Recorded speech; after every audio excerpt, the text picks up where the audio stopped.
What up, y'all? This your boy Dre. And this your girl Cash. Back with another video. Yes, we are. Yes, we Y'all are. see, man, we got some Mr. MrBallen. What we got from them? The worst kidnappers in Australia.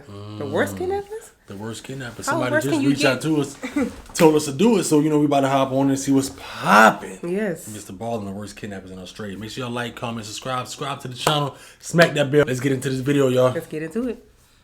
In 2008, a young man was driving along a dirt road in a forest when he spotted up ahead this large, strange-looking animal that he didn't recognize that appeared to be dead on the side of the road. And so, curious what it was, he drove past the dead animal and he stopped his car and he got out and began walking back up the road towards the animal to see what it was. And when he got right on top of it, he crouched down to get a better look, and as he did, he heard the sound of something moving behind him. And then before he could turn around, everything went black. But before we get into today's story, if you're a fan of the strange, dark, and mysterious delivered in story format, then you come to the right place because that's all we do, and we upload once or twice every week. So, if that's of interest to you, please invite the like button to come on over your house for a nice, fun, casual game night, and as soon as they step inside, immediately ambush them, handcuff them to the bed, and have a priest perform an exorcism on them. Also, please subscribe to our channel and turn on all notifications so you don't miss any of our weekly uploads. Okay, let's get into today's story.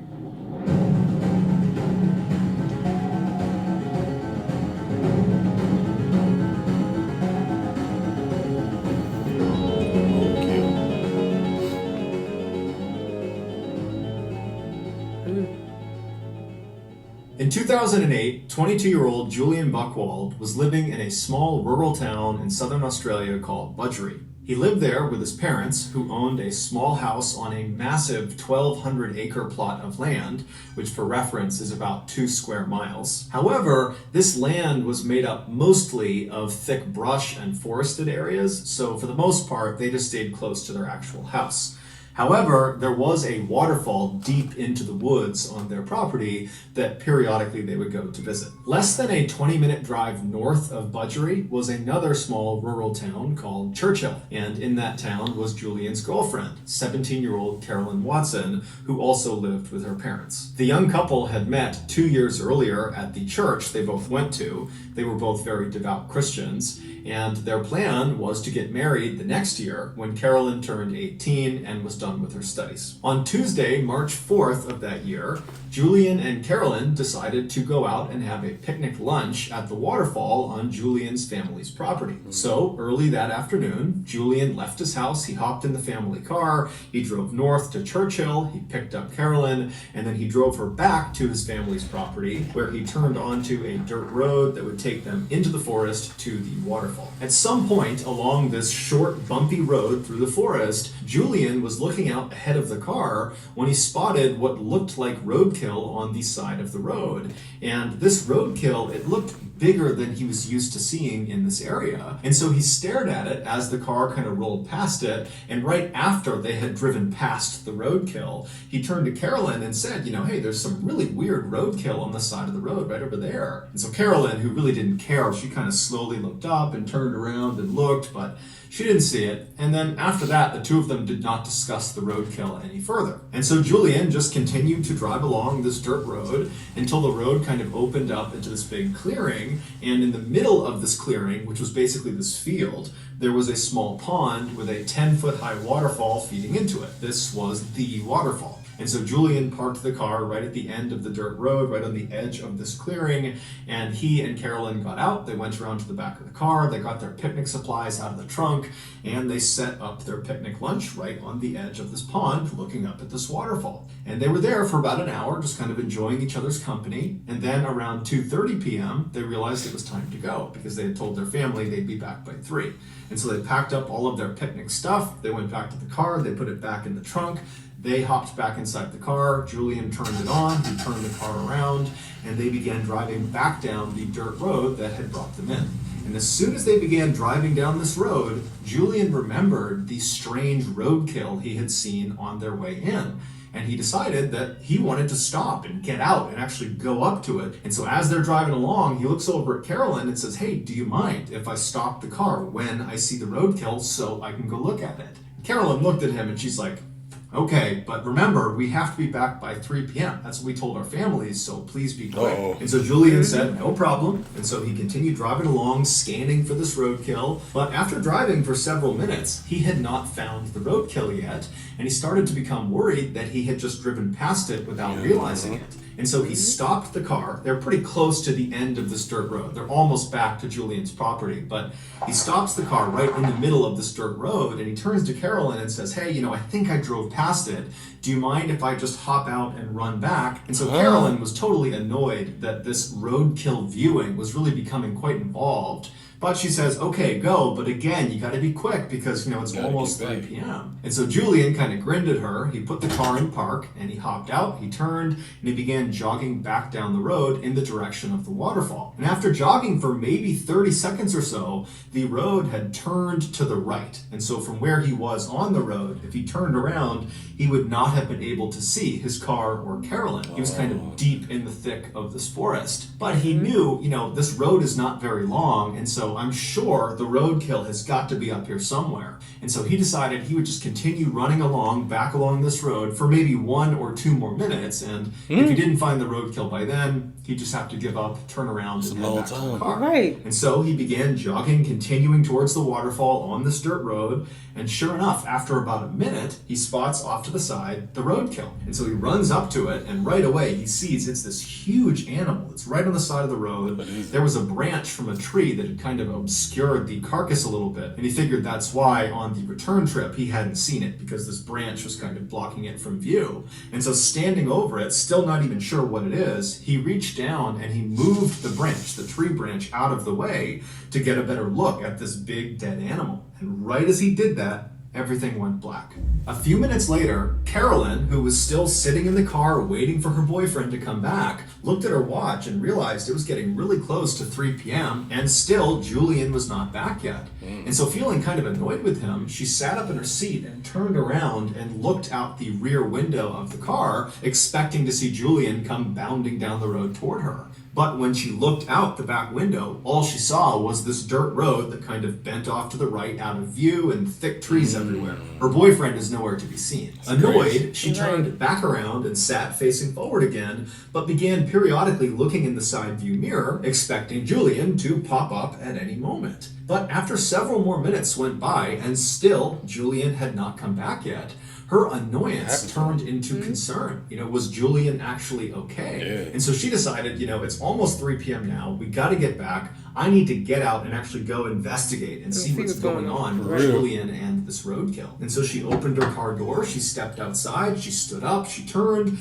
and she looked down the road in the direction it turned to the right towards the waterfall. And she froze because there was something standing right in the middle of the road that her brain simply couldn't process. What? She wanted to turn and run. She wanted to scream for help, but she couldn't. She was just frozen with fear, staring at this thing in the middle of the road. And then seconds later, this thing that she saw in the road began moving toward her. Around 3:30 p.m. that day, Julian's mother, who was at the house, realized her son had still not come back from his picnic. And this was very unlike him. He was extremely punctual. And so she stepped out onto the front porch to wait for him. But after waiting on the front porch for 30 minutes and him not showing up again, she got really concerned. And so she left the porch and went down onto their driveway, and their driveway extended right up to the main road that ran along the front of the house. And when she reached the top of her driveway, she just turned and watched down the main road, waiting for her son to come back. Because in order to get to the waterfall, you had to get on this main road and then turn onto that dirt road that was a little ways down this main road. And so she's just standing there looking down the road, waiting for her son, but he's still not coming out of that dirt road. And as she's looking in this direction, she happens to glance along the chain link fence that ran along the front of her property. And she noticed there was a plastic bottle that had been jammed through one of the chain links. And so she decided she would just go over and see what it was, because it didn't make any sense that there would be a bottle in her fence. And so she walks over, she pulls the bottle out of the fence, and she realizes there is a tightly rolled piece of paper that's inside of the bottle. And so she unscrews the cap, she turns the bottle over, and she pours this little piece of paper out. She unfurls the piece of paper and sees there's writing on it. And as she's reading it, her heart starts to race and she covers her mouth. This note was clearly intended for her to read, or someone in the family to read that day, because it was about what happened to Julian and Carolyn that day. The note, which was covered in all these strange satanic symbols and was barely understandable because the grammar and spelling was so terrible, it generally communicated that Julian and Carolyn, who they called the boy and the girl, had been kidnapped. And so long as the family did not contact police, they, the boy and the girl, Julian and Carolyn, would be returned. It didn't really specify what they were going to do to them, and there was no ransom. It basically just said, you better not tell police or else. Well, Julian's mother was terrified. She had no idea what to do, and despite this threat of some sort of harm to her, to her children, to her family, if she went to police, she still called the police. And so the police, they came out to her property, they inspected the note, and right away, they noticed at the bottom of the note, it was signed with the initials ONA. And so those initials, combined with these strange satanic symbols all over it, led police to discover who ONA was. ONA was a cult. It was the Order of Nine Angles, and they are a self-professed satanic cult that operates primarily in Europe, but also has chapters in the United States, in Canada, in Russia, and also in Australia. This cult believes that Christians are the enemy of the world, and they need to be destroyed in order to institute a militaristic new world order they called the Imperium. And if that wasn't frightening enough, this cult openly advocates for, and apparently practices, human sacrifice. They have come out and said the people they kill in these sacrifices are people they consider lesser thans, basically the bad people of society. And if you are an ONA cult member, then who better to sacrifice than Julian and Carolyn, two devout Christians. Wow. And so two clear enemies of the ONA. Now, at first, when the police saw this note and kind of put this together, they're thinking, this has got to be a prank. I mean, Carolyn and Julian have only been gone for a couple of hours at this point, and all we have is this note in a bottle stuck into the fence. This does not seem like some huge conspiracy of a cult coming in here and snatching these kids to commit some human sacrifice. So my thing is like, so if they would have kept going, would any of that have happened? Right. But it probably would have been something that happened if they've been following them or something. That's why I Because how did they know to put the bottle there for his mother to see? His mother to see. It's like they already and the roadkill. The roadkill. But how would they know that they would be interested in the roadkill? That's another strange thing too. Like how would they know? Like I'm just put roadkill, or I don't know. It's just That strange. got me thinking.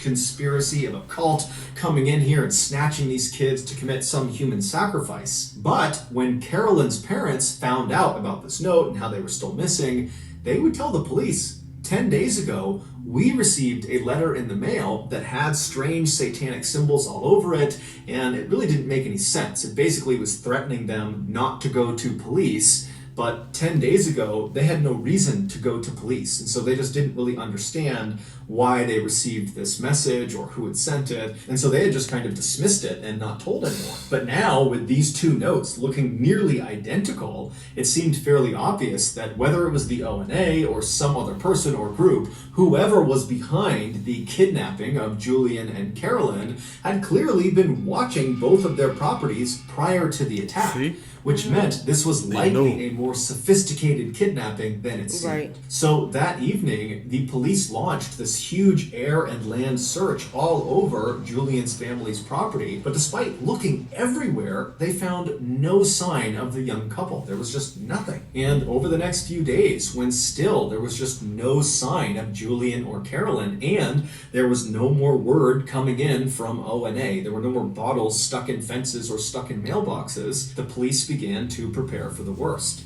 Then something totally unexpected happened. On March 11th, so 7 days after Carolyn and Julian went missing, A farmer was driving along this 70s. winding back road up in the mountains right near Alpine National Park. Alpine National Park is this very rugged, mountainous place that's about 250 miles to the north of Budgery. And so as this guy is driving along this road, which is very heavily forested on either side, he sees up ahead this young man and young woman who are barely wearing any clothes come stumbling out of the forest and kind of plop down on the side of the road. And so concerned they're hurt or they're lost or something, the farmer rolled right up next to them and he rolled his window down and asked, hey, are you guys okay?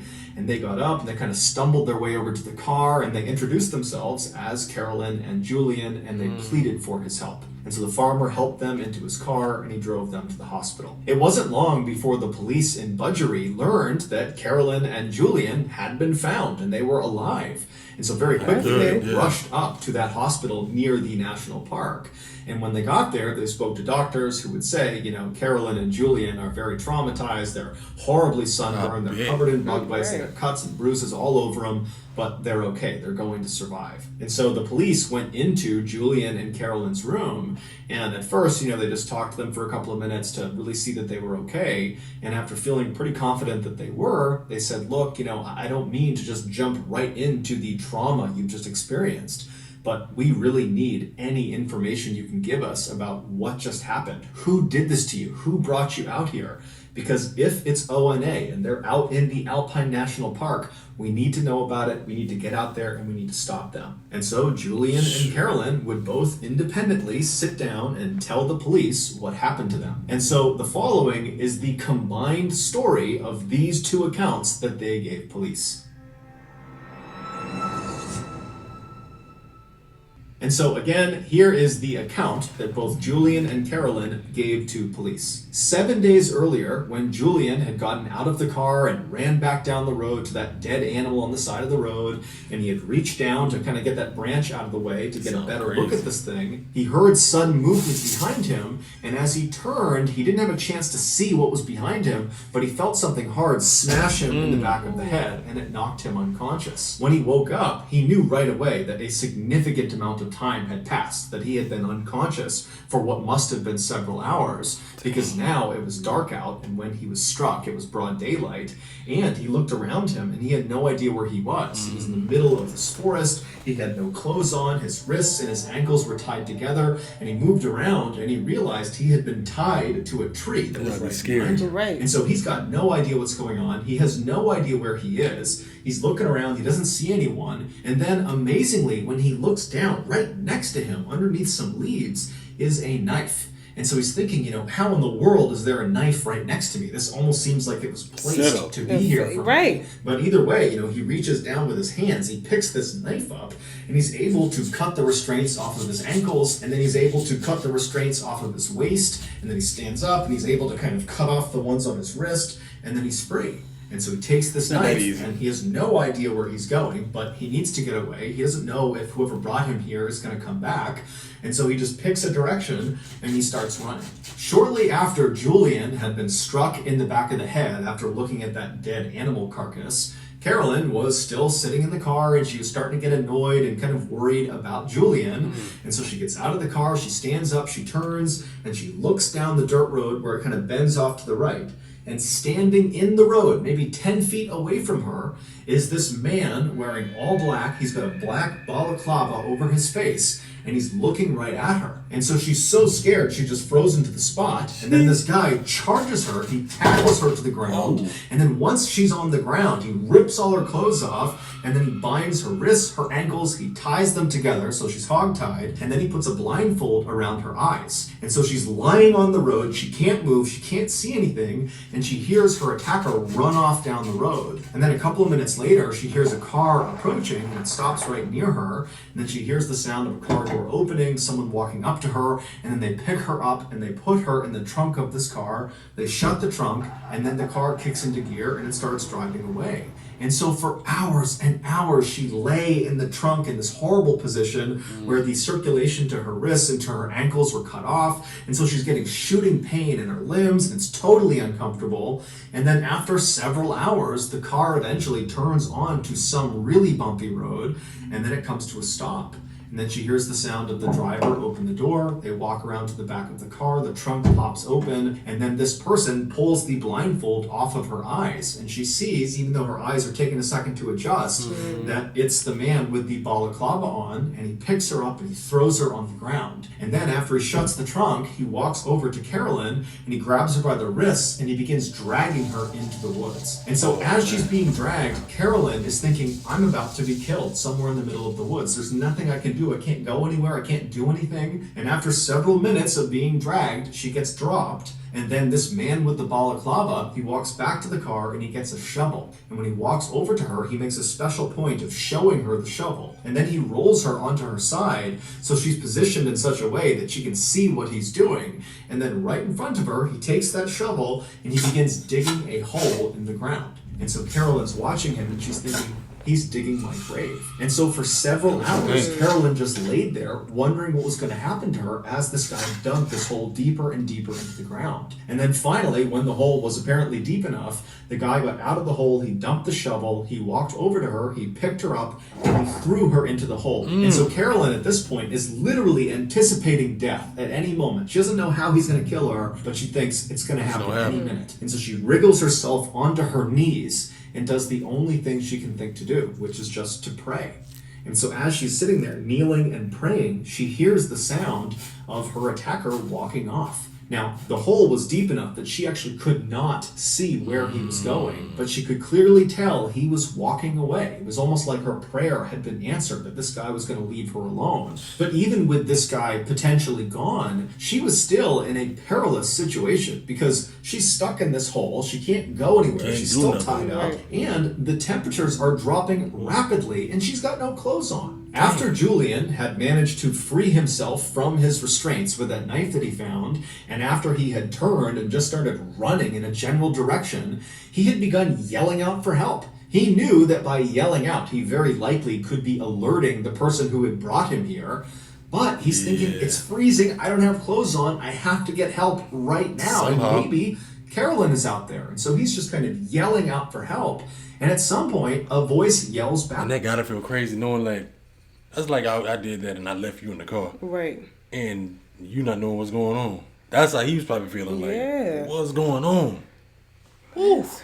That's a wild story right here. Crazy. He's listening for Carolyn's voice, and finally he reaches her and he finds her in this hole, hogtied, screaming out for him. And so there's this moment where he kind of explains what happened to him, and she's trying to explain what happened to her, but they're just so scared that this attacker is going to come back. Yeah, ain't no time. That Julian just hops into the hole, he cuts her restraints, and then Julian helps Carolyn out of the hole, and at this point Carolyn can barely walk because the circulation had been cut off for the most part to her legs for the better part of 6, 7, 8 hours at this point.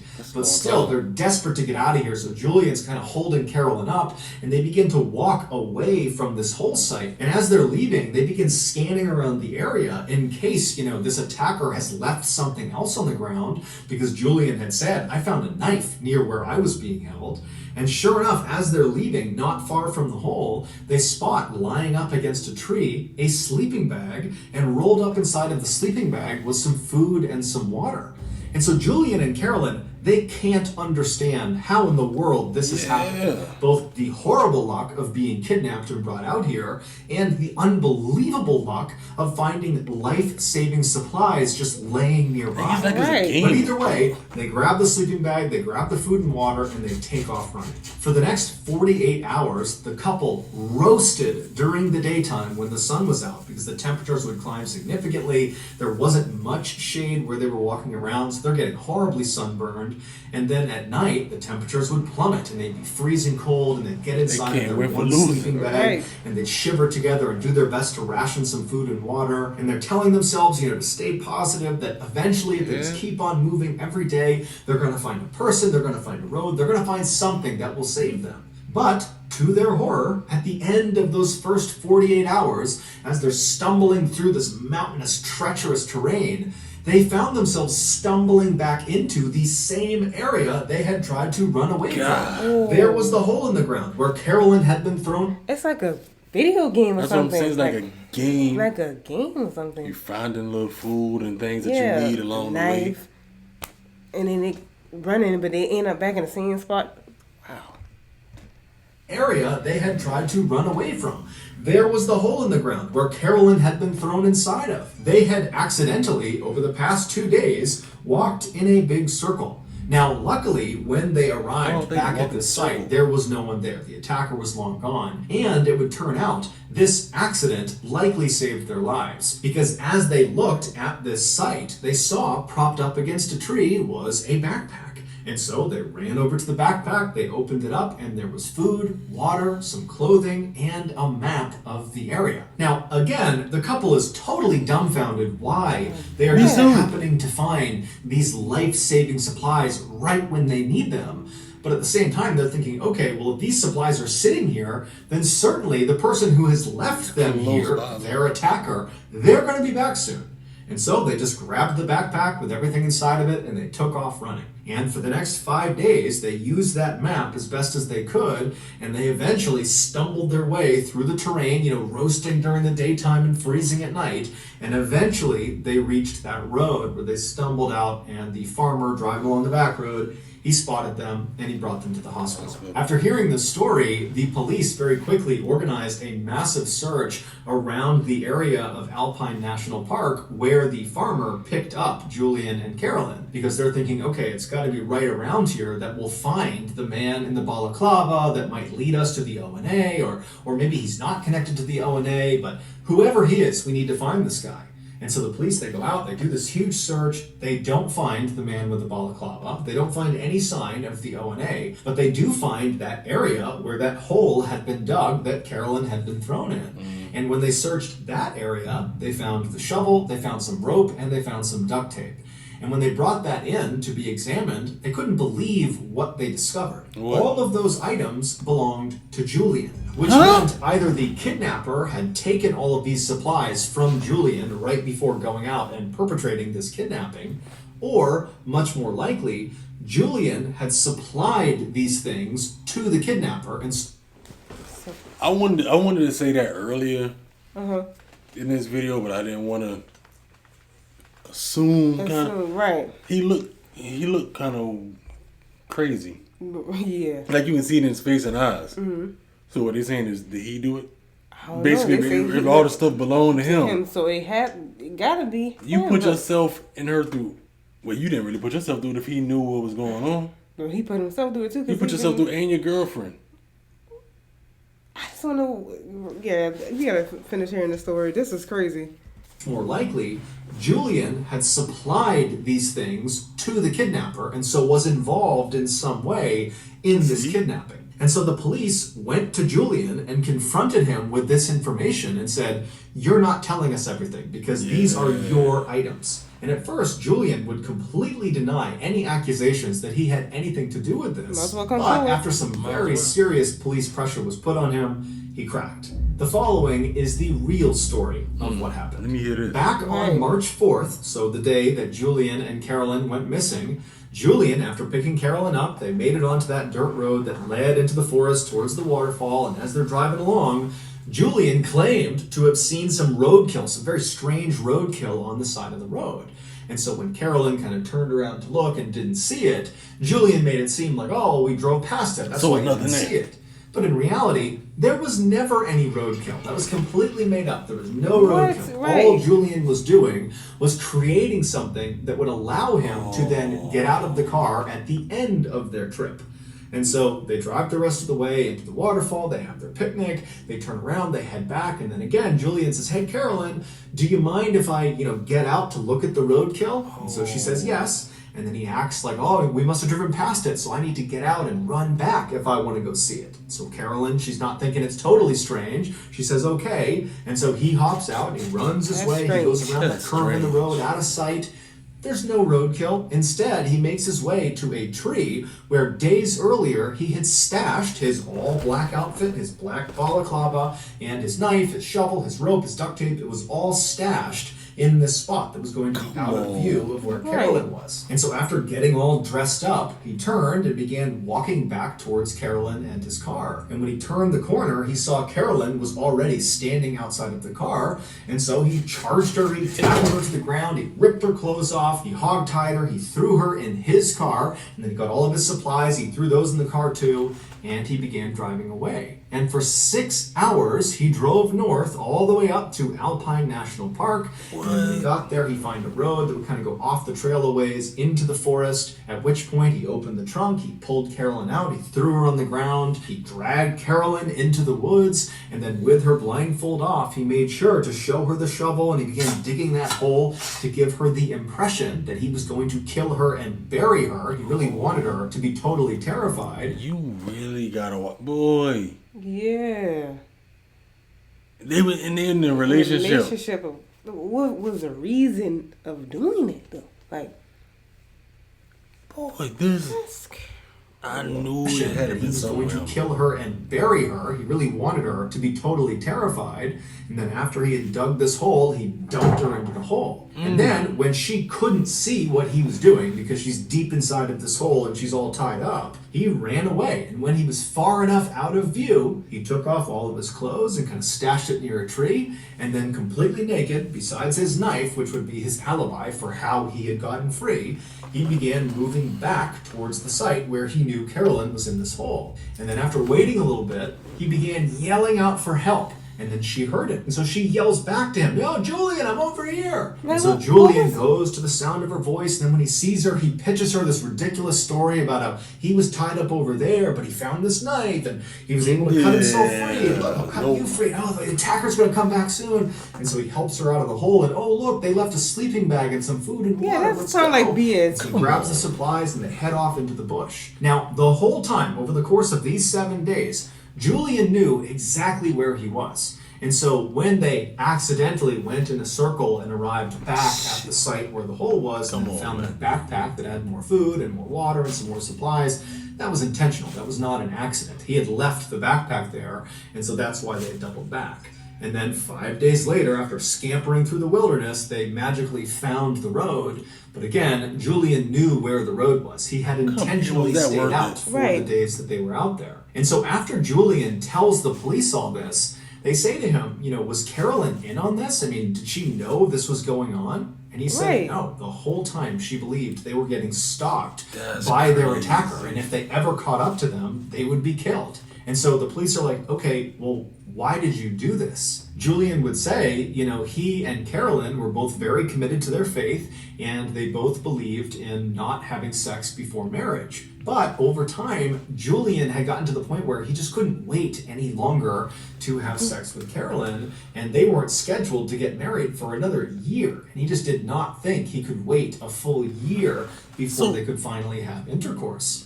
And so he had staged this entire kidnapping in order to hopefully coerce Carolyn into having sex with him. And so while he and... Come on, man. So you planned all that fake kidnapping, had y'all in bad conditions, but you be getting burned in the daytime and freezing almost freeze at night. Because he can't control his hormones. Right. He couldn't wait. So you did all of that just for that? Sick. Yo, people are sick. People are sick. This is crazy. To hopefully coerce Carolyn into having sex with him. And so while he and Carolyn were out on the run in Alpine National Park for those 7 days and nights, they were not wearing any clothes or barely wearing any clothes. And at night, they only had that one sleeping bag that Julian had intentionally staged in advance. He knew they would have that. So yeah, the one sleeping bag, you're naked. Right. We naked and stuff, so we gonna sleep in the sleeping bag. But y'all going through all that crazy stuff, y'all just gonna have sex? Exactly. Doing a time like that, y'all gonna have sex. Doing a time like that, you gonna let me just go ahead and just... Might as well. Might as well be out here. No. Come on. That's sick. That's not... It's not normal. It's not normal for real. One sleeping bag that Julian had intentionally staged in advance. He knew they would have that one sleeping bag, and so they would climb into that bag at night because it's freezing cold out. And as they're laying there right on top of each other, he would say to Carolyn, "We need to have sex in order to produce enough heat that we don't freeze to death out here." That's what he came up with. Despite the circumstances, every time said no. And so after 7 days of trying to convince Carolyn that they had to have sex as a matter of life or death, and that if they just said their vows, that under the eyes of God, they would be considered married and sex would be okay at that point, despite all of his best efforts, every single time, Carolyn just continued to say no, no, no. And so, at the end of those 7 days, Julian finally just gave up. So that's when they magically made their way out to the road. He found the road. Julian would also tell police that he was the one who wrote those notes prior to the kidnapping in hopes that they would believe the Order of the Nine Angles was behind all of this and he wouldn't get in trouble. Prior to his trial for kidnapping, Julian was out on bail and he decided he would just try to flee Australia. And so the way he did this is he dyed his skin a darker shade, and he also dyed his hair darker, and then he attempted to use a fake Indian passport to go to India. And he was able to fool Australian authorities, but when he arrived in India, he was immediately found out, and he was extradited back to Australia, where he would stand trial. And in 2009, he was found guilty of kidnapping, along with a host of other obscure charges, and he was sentenced to 7 years and 9 months. That's it. Right. So that's going to do it. If you got something out of today's episode and you haven't done this already, please invite the like button to come on over your house for a nice, fun, casual game night. And as soon as they step inside, immediately ambush them. Man, 7 years? I hope she got far away from there. Far I'm about to away say from him. Because that's sick. That's not normal. Sick. You planned a whole kidnapping scheme Just for sex. Who in their right mind is going to be like, well, yeah, let's just have sex and all this stuff going on. Maybe there's a possible kidnapper out there somewhere that's going to eventually come back and try to find us here. Exactly. We don't know what's going on. You weren't about sex. So if she would have had sex when he would have mysteriously found the road a little quicker. Exactly. You did all of that just for that. No. Yeah, you deserve more than 7 years. He need more than 7 years. And just think, I don't know when that happened in 2009. They said something, right? So this fool out of jail. Yeah, he's out. He doing something. Hopefully, I hope he changed because that wasn't it. Give him the benefit of the doubt of that, man. That was not it. And y'all let us know how y'all feel about this down in the comment section down below. Also, let us know what y'all want to see us react to next. Don't forget to hit the subscribe button. Click on all post notifications so y'all know we dropping videos. Julian was crazy, y'all. Let us know, was Julian crazy or what down in the comment section, y'all. Till the next time, and we catch y'all. Catch y'all next one.